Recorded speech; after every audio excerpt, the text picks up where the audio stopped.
नमस्कार मित्रों, मैं हिंदी साहित्य सागर के YouTube चैनल पर आप सबका स्वागत करती हूँ।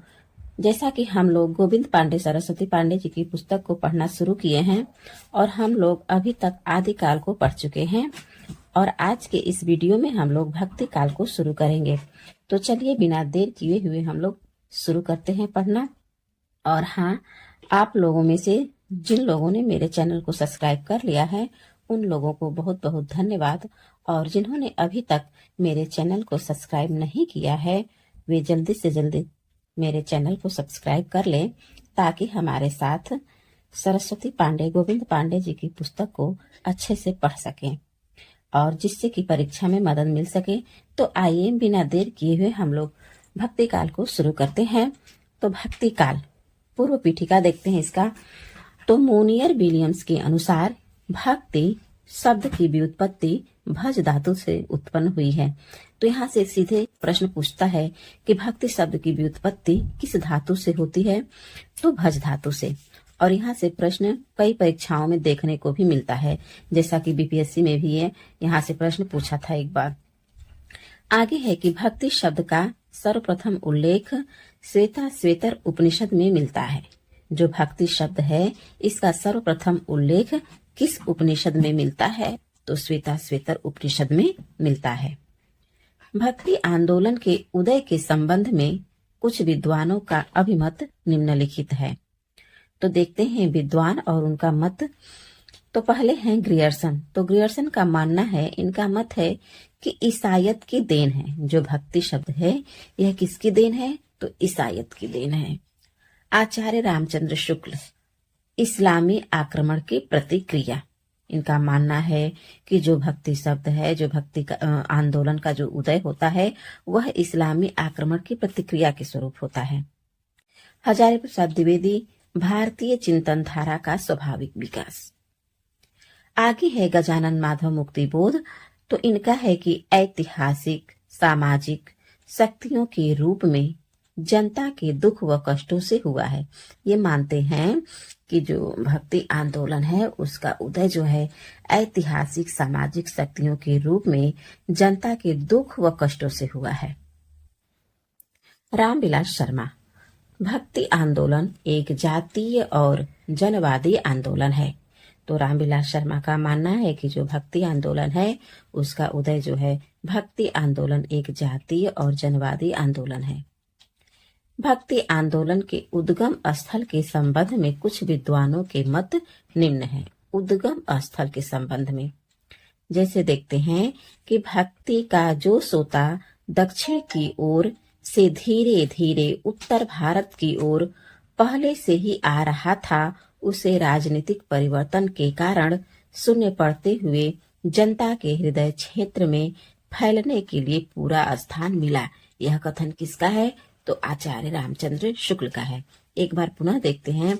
तो आचार्य रामचंद्र शुक्ल क्या कहते हैं कि भक्ति का जो सोता दक्षिण की ओर से धीरे धीरे उत्तर भारत की ओर पहले से ही आ रहा था, उसे राजनीतिक परिवर्तन के कारण शून्य पड़ते हुए जनता के हृदय क्षेत्र में फैलने के लिए पूरा स्थान मिला। आगे है कि भक्ति द्राविड़ उपजी लाए रामानंद, प्रगट किया कबीर ने 7 द्वीप 9 खंड। तो ये किसका है, कबीरदास का है। भक्ति द्राविड़ उपजी लाए रामानंद, प्रगट किया कबीर ने 7 द्वीप 9 खंड। आगे है उत्पन्ना द्राविड़े साहम वृद्धि कर्नाटके गता। उत्पन्ना द्राविड़े साहम वृद्धि कर्नाटके गता, क्वचित चिन्ह महाराष्ट्रे गुर्जरे जीर्णताम गताः। क्वचित क्वचित महाराष्ट्रे गुर्जरे जीर्णताम गताः। तो ये जो है श्रीमद् भागवत से ये पंक्ति है, ये लाइन है। आगे है कि आचार्य रामचंद्र शुक्ल ने दक्षिण में भक्ति का उद्भव स्वीकार किया है। तो आचार्य रामचंद्र शुक्ल जी ने भक्ति का उद्भव कहाँ से स्वीकार किया है, तो दक्षिण से किया है। भक्ति आंदोलन के संबंध में विभिन्न विद्वानों के कथन निम्नलिखित हैं। तो जो भक्ति आंदोलन है इसके संबंध में विभिन्न विद्वानों के कथन हम लोग देखेंगे। तो बिजली की चमक के समान अचानक समस्त पुराने धार्मिक मतों के अंधकार के ऊपर एक नई बात दिखाई दी। देखिए, कह रहे हैं कि बिजली की चमक के समान अचानक समस्त पुराने धार्मिक मतों के अंधकार के ऊपर एक नई बात दिखाई दी। कोई हिंदू यह नहीं जानता कि यह बात कहाँ से आई और कोई भी इसके प्रादुर्भाव का कारण निश्चित नहीं कर सका। तो यह कथन किसका है? तो यह कथन जो है ग्रियर्सन का है। देश में मुसलमानों का राज्य प्रतिष्ठित हो जाने पर हिंदू जनता के हृदय में गौरव, गर्व और उत्साह के लिए वह अवकाश न रह गया। उसके सामने ही उसके देव मंदिर गिराए जाते थे, देव मूर्तियां तोड़ी जाती थी और पूज्य पुरुषों का अपमान होता था और वे कुछ भी न कर सकते थे। ऐसी दशा में अपनी वीरता के गीत न तो वे गा ही सकते थे और न बिना लज्जित हुए सुन ही सकते थे। आगे चलकर जब मुस्लिम साम्राज्य दूर तक स्थापित हो गया, तब परस्पर लड़ने वाले स्वतंत्र राज्य भी नहीं रह गए।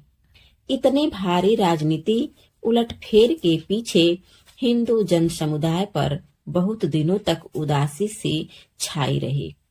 अपने पौरुष से हताश जाति के लिए भगवान की शक्ति और करुणा की ओर ध्यान ले जाने के अतिरिक्त दूसरा मार्ग ही क्या था? तो ये कथन किसका है? तो यह कथन आचार्य रामचंद्र शुक्ल का है। कभी कभी बस यहीं से उठा लेता है कि अपने पौरुष से हताश जाति के लिए भगवान की शक्ति और करुणा की ओर ध्यान ले जाने के अतिरिक्त दूसरा मार्ग ही क्या था? यह कथन किसका है? तो आचार्य रामचंद्र शुक्ल जी का है। लेकिन जोर देकर कहना चाहता हूँ कि अगर इस्लाम नहीं आया होता तो भी इस साहित्य का 12 आना वैसा ही होता जैसा आज है। यह कथन किसका है? तो यह कथन आचार्य हजारी प्रसाद द्विवेदी जी का है। एक बार पुनः देखते हैं हजारी प्रसाद द्विवेदी जी के कथन को। कहते हैं कि लेकिन जोर देकर कहना चाहता हूँ कि अगर इस्लाम नहीं आया होता तो भी इस साहित्य का 12 आना वैसा ही होता जैसा आज है। आगे है मलेच्छा क्रांतेषु देशेषु पापैक निलयेषु च सत्पीड़ा व्यग्रलोकेषु कृष्ण एव गतिर्मम। तो यह किसका है? तो वल्लभाचार्य का है। जॉर्ज ग्रियर्सन ने भक्ति काल को हिंदी साहित्य का स्वर्ण युग कहा है। तो भक्ति काल को हिंदी साहित्य का स्वर्ण युग किसने कहा है? तो जॉर्ज ग्रियर्सन ने कहा है। यहाँ से भी प्रश्न कई परीक्षाओं में देखने को मिलता है, तो थोड़ा सा इसको भी ध्यान रहे। डॉक्टर रामविलास शर्मा ने भक्ति काल को लोक जागरण काल नाम से पुकारा है। देखिए, जो रामविलास शर्मा है, इन्होंने भक्ति काल को लोक जागरण काल के नाम से पुकारा है। तो वहीं पे आचार्य हजारी प्रसाद ने भक्ति आंदोलन को लोक जागरण की संज्ञा दी है। देखिए, लोक जागरण काल लगा देंगे तो रामविलास शर्मा का हो जाएगा, और सिर्फ लोक जागरण की संज्ञा किसने दी है? तो हजारी प्रसाद द्विवेदी ने। निर्गुण काव्य धारा यानी ज्ञानाश्रयी शाखा। निर्गुण धारा के ज्ञानाश्रयी शाखा को विद्वानों ने कई नाम दिया है, जो निम्न है। प्रस्तोता और उसके नामकरण। तो आचार्य रामचंद्र शुक्ल ज्ञानाश्रयी शाखा कहे हैं, और हजारी प्रसाद द्विवेदी जो निर्गुण भक्ति। राम कुमार वर्मा, परशुराम चतुर्वेदी, गणपति चंद्र गुप्त, इन तीनों लोगों ने जो है संत काव्य कहा है। संत काव्य धारा के प्रथम कवि और प्रस्तोता निम्नलिखित है। प्रस्तोता और प्रथम कवि कौन है? तो आचार्य रामचंद्र शुक्ल जी ने प्रथम कवि कबीरदास को माना है। आचार्य हजारी प्रसाद द्विवेदी ने भी प्रथम कवि जो हैं कबीरदास को माना है। गणपति चंद्रगुप्त और राम कुमार वर्मा ने नामदेव को प्रथम कवि माना है, और राम स्वरूप चतुर्वेदी जी जो हैं कबीरदास को। तो जो है आचार्य रामचंद्र शुक्ल ने ज्ञानाश्रयी शाखा कहा है, हजारी प्रसाद द्विवेदी ने निर्गुण भक्ति, राम कुमार वर्मा, परशुराम चतुर्वेदी और गणपति चंद्रगुप्त, इन तीनों ने जो है संत काव्य कहा है। तो वही जो रामचंद्र शुक्ल हैं, इन्होंने कबीरदास को प्रथम कवि माना है और हजारी प्रसाद द्विवेदी ने भी कबीरदास को ही प्रथम कवि माना है। और नीचे ये रामस्वरूप चतुर्वेदी जी जो हैं, इन्होंने भी कबीर को ही माना है। गणपति चंद्रगुप्त और राम कुमार वर्मा, इन दोनों ने जो है नामदेव को प्रथम कवि माना है। तो कबीरदास को प्रथम कवि मानने वाले हो गए आचार्य रामचंद्र शुक्ल, आचार्य हजारी प्रसाद द्विवेदी और रामस्वरूप चतुर्वेदी। रामचंद्र शुक्ल ने लिखा, निर्गुण मार्ग के निर्दिष्ट प्रवर्तक कबीरदास ही थे। तो आचार्य रामचंद्र शुक्ल ने लिखा है कि निर्गुण मार्ग के निर्दिष्ट प्रवर्तक कबीरदास ही थे। हिंदी में भक्ति साहित्य की परंपरा का प्रवर्तन नामदेव ने किया। जो है हिंदी में भक्ति साहित्य की परंपरा का प्रवर्तन किसने किया है? तो नामदेव ने किया है। महाराष्ट्र के संत परंपरा के आदि कवि, कहाँ के? तो महाराष्ट्र के संत परंपरा के आदि कवि मुकुंद राज को माना जाता है। किसको? कवि मुकुंद राज को माना जाता है महाराष्ट्र के संत परंपरा के आदि कवि। इन्होंने सन 1190 ईस्वी में मराठी का पहला काव्य ग्रंथ विवेक सिंधु लिखा। किसका? तो मराठी का पहला काव्य ग्रंथ विवेक सिंधु किसने लिखा? तो कवि मुकुंद राज ने लिखा है। इसलिए इनको जो है महाराष्ट्र के संत परंपरा का आदि कवि भी माना जाता है। महाराष्ट्र में महानुभाव और वारकरी नामक दो संप्रदाय प्रचलित है। तो महानुभाव और वारकरी संप्रदाय जो है कहाँ पे प्रचलित है? तो महाराष्ट्र में। महानुभाव संप्रदाय के प्रवर्तक चक्रधर और वारकरी संप्रदाय के मूल प्रवर्तक जो हैं संत पुंडलिक माने जाते हैं।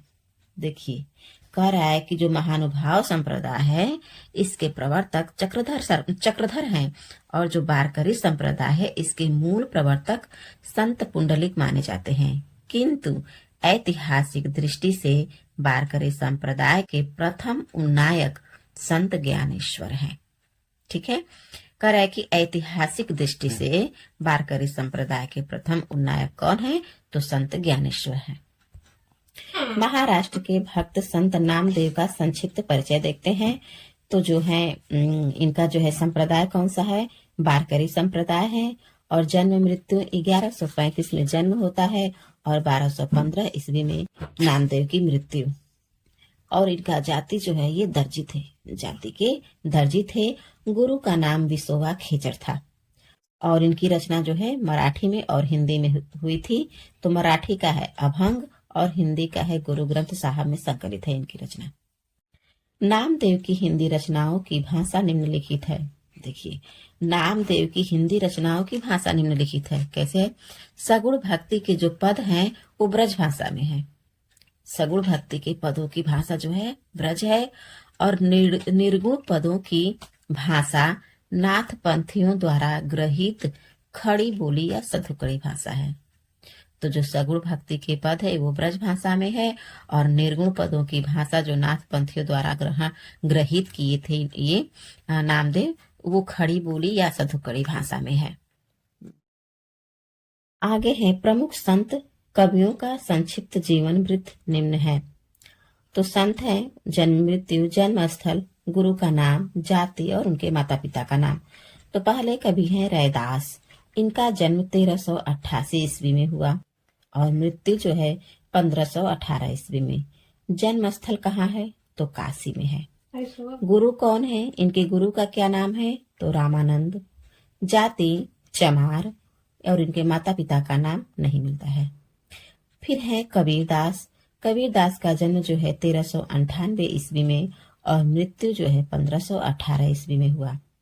जन्म स्थल काशी में है। इनका भी जन्म स्थल काशी में है और रैदास का भी काशी में। इनके भी गुरु जो है रामानंद हैं और इनकी जाति जो है जुलाहा है और इनके माता पिता का नाम नीरू और नीमा है। जम्भनाथ, जो जम्भनाथ है इनका जन्म 1451 ईस्वी में होता है और इनकी मृत्यु जो है 1523 ईस्वी में। और इनका जन्म स्थल कहाँ है? तो नागौर में है। इनके गुरु का नाम है बाबा गोरखनाथ। जम्भनाथ की गुरु का क्या नाम है, तो बाबा गोरखनाथ, और इनकी जाति जो है वो राजपूत है और इनके माता पिता का नाम नहीं मिलता है।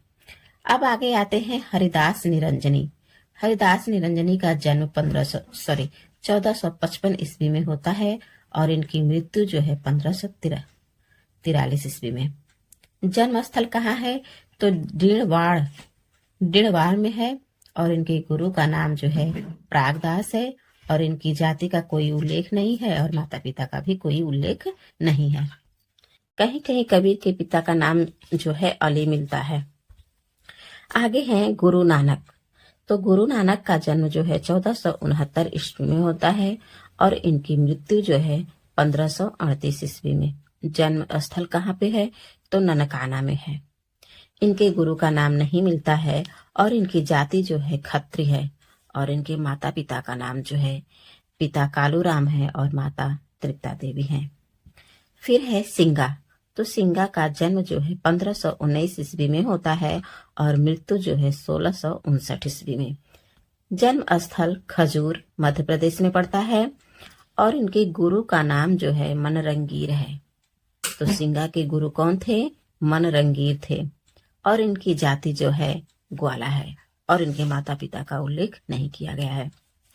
लालदास है आगे। तो लालदास का जन्म 1540 ईस्वी में हुआ और मृत्यु जो है 1648 ईस्वी में। जन्म स्थल जो है इनका अलवर है और गुरु का नाम इनका गदन चिश्ती है। जो गदन चिश्ती है ये किसके गुरु हैं, तो लालदास के, और जाति के ये मेव हैं। इनके भी माता पिता का उल्लेख नहीं है।